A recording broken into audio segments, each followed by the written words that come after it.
Hi hi എല്ലാവർക്കും എൻ്റെ നമസ്കാരം. തള്ള് തള്ള് തള്ള് തള്ള് തള്ള് തള്ളു പന്നാസു വണ്ടി, തള്ള് തള്ള് തള്ള് തള്ള് തല്ലിപ്പൊളി വണ്ടി, ഈ തല്ലിപ്പൊളി വണ്ടി, ഈ തല്ലിപ്പൊളി വണ്ടി തള്ളി തള്ളി അങ്ങോട്ട് ശരിയാക്കി.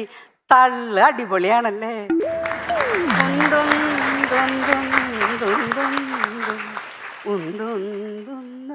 ആളെ ഉന്ത് ആളെ ഉന്ത് എന്ന് കളി പറഞ്ഞു കൊടുത്തുകൊണ്ട് താരാട്ടുപാട്ടിലൂടെ ഭർത്താവിനെ ചതുരംഗങ്ങളിൽ വിജയിപ്പിച്ച കഥ എല്ലാവർക്കും അറിയാം.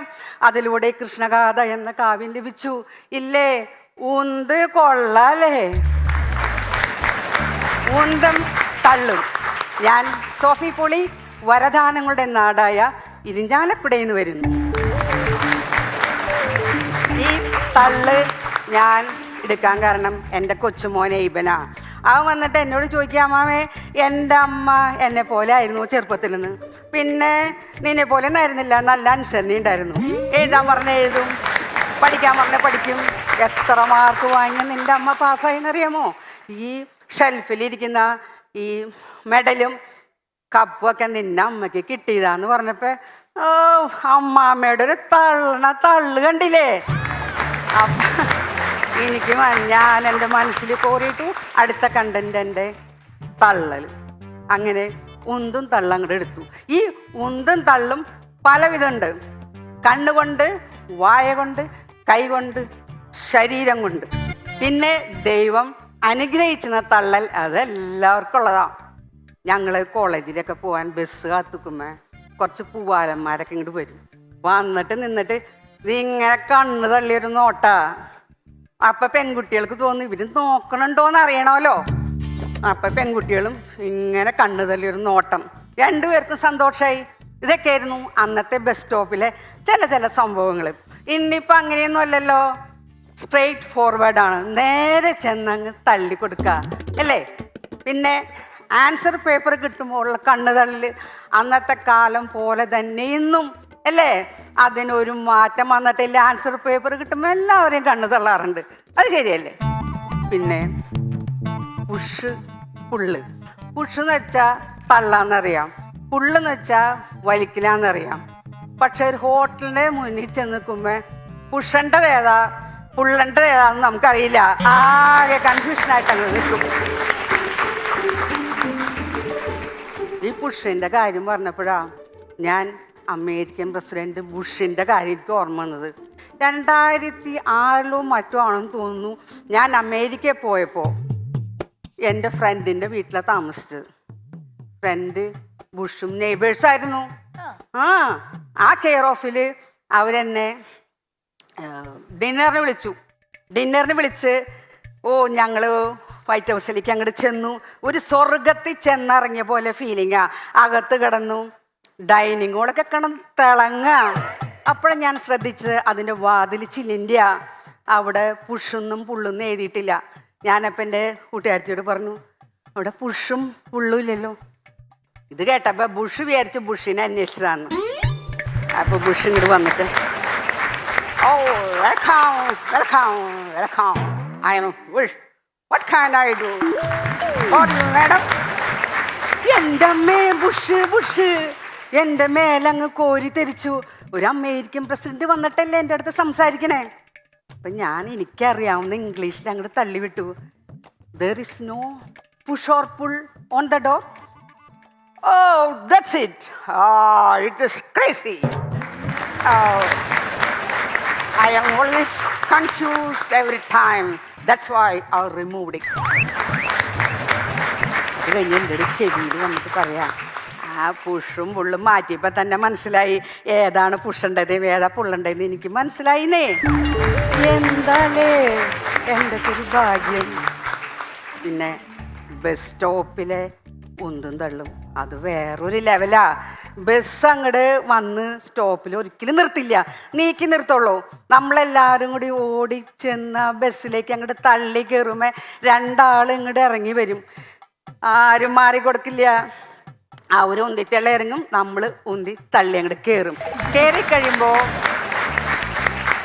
കണ്ടക്ടർ പറയലുണ്ട്, മക്കളെ മുന്നിൽ എത്രയോ സ്ഥലം, മുന്നിലേക്ക് കയറിപ്പോന്ന്. അപ്പൊ അവിടെ നിന്ന് ഒരാൾ വിളിച്ചു പറയാ, എൻ്റെ സാറേ എന്തിനാ ഇങ്ങോട്ട് തള്ളി വിടണേ, ഞങ്ങളിപ്പോ പപ്പടക്കെട്ട് പോലെ അടക്കി നിൽക്കണേ, ഇനി ആ പെൺപിള്ളേരെ ഇങ്ങോട്ട് തള്ളി വിട്ടിട്ട് ഞങ്ങളെ സ്ത്രീ പീഡനത്തിനകത്താക്കല്ലേ സാറേ. ഇന്ന് ഞാൻ ഇങ്ങോട്ട് പോന്നപ്പോ എനിക്ക് ബസ്സിൽ ഒരു സ്ഥലം കിട്ടിയില്ല കേട്ടോ. ഞാൻ കമ്പിമ തൂങ്ങി പിടിച്ചെന്ന് നിന്നിരുന്നേ. കുറച്ച് കഴിഞ്ഞ് തിരിഞ്ഞു നോക്കിയപ്പോ ഒരു സീറ്റ്. ഞാൻ എൻ്റെ ബാഗൊക്കെ എടുത്തിരിക്കാൻ ചെന്നപ്പോ എൻ്റെ മുന്നിൽ നിന്നൊരു പെങ്കുച്ച് എന്നെ ഉന്തി തള്ളിപ്പോയി സീറ്റിൽ നിന്നിട്ട് എന്നോട് പറയാ, മോളെ ഞാനൊന്ന് ഇരുന്നോട്ടേന്ന്. എൻ്റെ മോളുടെ പ്രായമില്ലാതെ എന്നെ മോളേന്ന് വിളിക്കണ്. അപ്പൊ എനിക്ക് തോന്നി കാര്യം കാണാൻ വേണ്ടിയിട്ട് പ്രായം കുറയ്ക്കുകയും കൂട്ടുകയും ചെയ്യുന്ന കാലഘട്ടത്തിലാണ് നമ്മൾ ജീവിക്കുന്നത്. സത്യല്ലേ? എനിക്ക് തോന്നി ശരിയല്ലേ, ഒരു ചട്ടയും മുണ്ട് സാരിയൊക്കെ കൊടുക്കണ്ട ഞാൻ ഈ ചുരിദാറൊക്കെ ഇട്ട് മുടിയൊക്കെ കറുപ്പിച്ച് ഇന്നിപ്പോ അതിന് തോന്നിക്കാണും ഐ ആം ഓൺലി ജസ്റ്റ് 25 അല്ലേ രമേശ് ചേട്ടാ? പിന്നെ ഇവിടെ എൻ്റെ കൂടെ ചെയ്യുന്ന എൻ്റെ ഒപ്പം ഉള്ള കണ്ടസ്റ്റൻസ് എന്നെ ആൻറ്റീന്ന് വിളിക്കണു. ഞാൻ പറഞ്ഞു ശരിയല്ല, ഒരു സെലിബ്രിറ്റീസിനെയും ഇന്ന് വരെ ആരും ആൻറ്റീന്ന് വിളിച്ചിട്ടില്ല. ഒന്നില്ലെങ്കിൽ പേര് അല്ലെങ്കിൽ ചേച്ചി. ആൻറ്റീന്ന് ചേർത്തുന്ന അമ്മായിന്ന്. അപ്പോൾ ചിലർ പറയാ അമ്മായി എന്നല്ല ഉറുമ്പിന്നും കൂടി പേരുണ്ടത്. ഉറുമ്പിന്റെ പേര് ആൻറ്റി എന്നല്ലേ? ആൻറ്റി എന്ന് പറയുമ്പോൾ അത് ഉറുമ്പിയായില്ലേ? ഞാനിനിയിപ്പോൾ എന്നെ ആൻറ്റീന്ന് വിളിക്കുന്നവരുടെ പേരൊന്നും ഞാനിവിടെ പറയണില്ല. ഇനി ആ ദേഷ്യത്തിൽ അവരെന്നെ മുത്തശ്ശീന്ന് വിളിച്ചാലോ അത് കേൾക്കാനുള്ള ശക്തി ഇല്ല. ബെഞ്ചിലെ ഉന്തും തള്ളും അത് ആസ്വദിക്കാത്തവരാരും ഇല്ല അല്ലേ? ബെഞ്ചിൽ എല്ലാവരും ഇരുന്നിട്ട് ഉന്തി തള്ളി കളിച്ചിട്ടുണ്ട്. ഞാൻ 3ലും 4ലും പഠിക്കുന്നതെന്ന് എനിക്ക് ഓർമ്മയുണ്ട് കേട്ടോ. ഞാൻ കുറേ ഉന്തി തള്ളി കുറേ പേരിട്ടിട്ടുണ്ട്. എൻ്റെ ഒരു ഫ്രണ്ട് ഉണ്ടായിരുന്നു ആമിന, നല്ല ഉന്തും തള്ളായിരുന്നു. എൻ്റെ അങ്ങ് തള്ളിയിട്ടിട്ടുണ്ട്, ഞാനും തള്ളിയിട്ടുണ്ട്. ഒരു ദിവസം ഞാൻ തള്ളിയിട്ടപ്പോൾ ആൾക്ക് വേദനിച്ചു. അടുത്ത ക്ലാസ്സിലെ ഫ്രണ്ട് ബീരാനോട് ചെന്ന് പറഞ്ഞേക്കണു. ബീരാൻ വന്ന് എന്നെ വഴക്ക് പറഞ്ഞു. അപ്പം ഞാൻ പറഞ്ഞു ഇനി മേലാൽ ബീരാനോട് പറഞ്ഞിട്ടുണ്ടെങ്കിൽ മറ്റേ കാര്യം ഞാൻ ബീരാനോട് പറഞ്ഞു കൊടുക്കും. ആമിനത്താത്തയ്ക്ക് ഇപ്പം അതൊക്കെ ഓർമ്മയുണ്ടോയെന്ന് എനിക്കറിയില്ല. എനിക്കിതൊക്കെ ഓർമ്മയുണ്ട്. കാരണം ആളിപ്പോൾ വലിയ പൊസിഷനിലേക്കല്ലേ ഇരിക്കണേ. നേതാക്കന്മാരുടെ തള്ളൽ അതൊരു പടി തള്ളൽ ഇനിയാണല്ലേ. ആ തള്ളലൊക്കെ കേൾക്കുമ്പോൾ നമുക്ക് ഒരു കുളിർമ, ഒരു ആകാംക്ഷ, ഒരു ജിജ്ഞാസ, നമ്മൾ ഏതോ ഒരു ലോകത്തേക്ക് പോണ പോലെ തോന്നും അല്ലേ? നമുക്ക് നല്ലൊരു സെറ്റപ്പ് ജീവിതം അങ്ങോട്ട് കിട്ടാൻ പോണ്. അത് ഓർത്തിട്ട് നമ്മൾ തള്ളി നമ്മുടെ ജീവിതം നിൽക്കുമ്പോൾ നമ്മുടെ രാജ്യം തള്ളിയൊക്കെ പോവും. തള്ളല് നല്ലതാ. പിന്നെ വിലക്കുറവ്. ഈ വില കുറഞ്ഞ സാധനം, കൂടിയ സാധനം ഇന്ന് കുറയോ നാളെ കുറയും മറ്റന്നാൾ കുറയും അങ്ങോട്ട് ചിന്തിച്ചേ പട്ടിണി കിടത്താനും നമ്മൾ മുന്നോട്ട് പോകും. കുറേ പട്ടിണി എടുക്കുമ്പോൾ നമുക്ക് തോന്നും ഓ ശരി, ഇച്ചിരി ദേഹക്കനങ്ങാതെ കുറച്ച് കാശൊക്കെ സമ്പാദിക്കുന്ന ഒരു ജോലി അല്ലെങ്കിൽ ഒരു ബിസിനസ് തുടങ്ങാമെന്നൊക്കെ വിചാരിക്കും. തുടങ്ങാൻ വിചാരിക്കുമ്പോഴായിരിക്കും ചില വലിയ വലിയ ആൾക്കാരുടെ വാചകങ്ങളൊക്കെ ഇങ്ങനെ കാണാം. Narcotics is A dirty business. അതോടുകൂടി അത് ഉപേക്ഷിക്കും. പിന്നെ പട്ടിണി കിടന്നിട്ടായാലും റേഷനരിയുടെ കഞ്ഞി കുടിച്ചങ്ങോട്ട് ജീവിക്കും. കല്യാണ വീട്ടിലെ തള്ളലാണ് തള്ളൽ. ഈ വില കുറഞ്ഞ സാധനങ്ങളൊക്കെ വിലയുള്ളതായി തീരുന്ന സ്ഥലമാണ് കല്യാണ വീട്.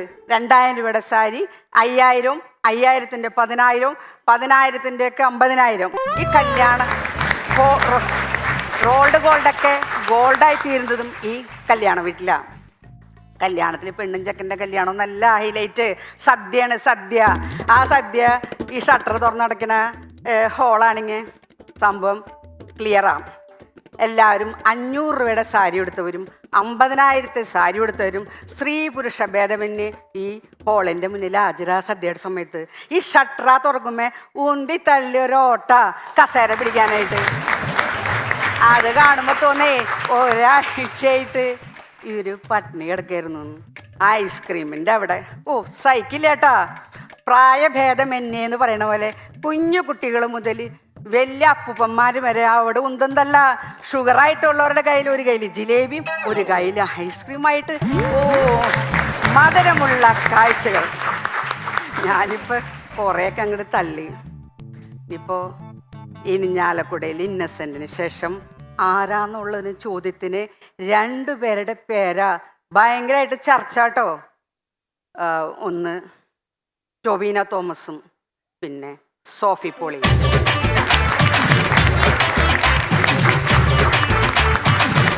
അപ്പൊ ഒരു നല്ല എൻഡിങ് പഞ്ചോടുകൂടിയാണ് നിർത്തിയത്. നല്ല അടിപൊളി ചോദ്യമായിരുന്നു കേട്ടാ. നമ്മൾ ചിന്തിക്കുന്നുണ്ട് ഇനി ആരാ, ടോവിനോ തോമസ് ആണോ ഇനി സോഫിയാണോ? ടോവിനോ തോറ്റു പോകത്തേ ഉള്ളൂ. ടൊവിനോ തോമസ് ഈ സിനിമയിലെ മിന്നൽ മുരളിയൊക്കെ ആവാം. ഞാൻ ഇരിഞ്ഞാലക്കുടയിലെ ഒരു മിന്നലായിരിക്കാം. മിന്നലാവാൻ പറ്റും. സോഫി ചേച്ചി സൂപ്പർ അല്ലേ? സോഫി ചേച്ചി സൂപ്പറാണ്. പക്ഷെ എനിക്ക് ഇന്ന് സോഫി ചേച്ചി എനിക്ക് ഇത്തിരി ഓർത്ത് പറയുന്നതിൻ്റെ ഒരു സംഭവം ഉണ്ടല്ലോ. ഞാൻ ഇന്നാള് അവിടെ പോയിട്ട് എന്നൊക്കെ പറഞ്ഞ് നമ്മളിങ്ങനെ വർത്താനം പറയുമ്പോൾ നമ്മൾ ഓർക്കുമല്ലോ കാര്യങ്ങൾ. അങ്ങനെ ഈ കഥയിൽ അങ്ങിങ്ങായിട്ട് നല്ലോണം ഇടയ്ക്കിടയ്ക്ക് ഓർക്കുന്നുണ്ടായിരുന്നു. ഓർത്ത് തന്നെയാണ് എല്ലാവരും എല്ലാം പറയുന്നതെങ്കിലും ഓർക്കുന്നു എന്നത് മുന്നിലുള്ളവർക്ക് മനസ്സിലാകാതെ പോകുന്നൊരു ഇനം ഉണ്ടല്ലോ, ആ ഇനം ഇല്ലാതെ പോയി. അപ്പൊ എന്ത് പറ്റിയെന്ന് വെച്ചാൽ ഓർക്കാൻ നമുക്ക് സമയം ആവശ്യമുള്ളത് കൊണ്ട് നമ്മൾ പറയുന്നത് ഇച്ചിരി വലിച്ചു പറഞ്ഞു.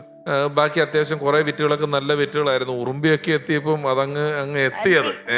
വേറെ ചില സ്ഥലങ്ങളിൽ ഒരു കഥയിൽ നിന്ന് ഒരു കഥയിലോട്ടുള്ള തുടക്കവും കാര്യങ്ങളും ഒക്കെ ഒരു ഇത്തിരി എനർജി ലോസും ഇത്തിരി വലിച്ചു പറഞ്ഞതായിട്ടും തോന്നി. ബാക്കി ഗംഭീരമായി കേട്ടോ.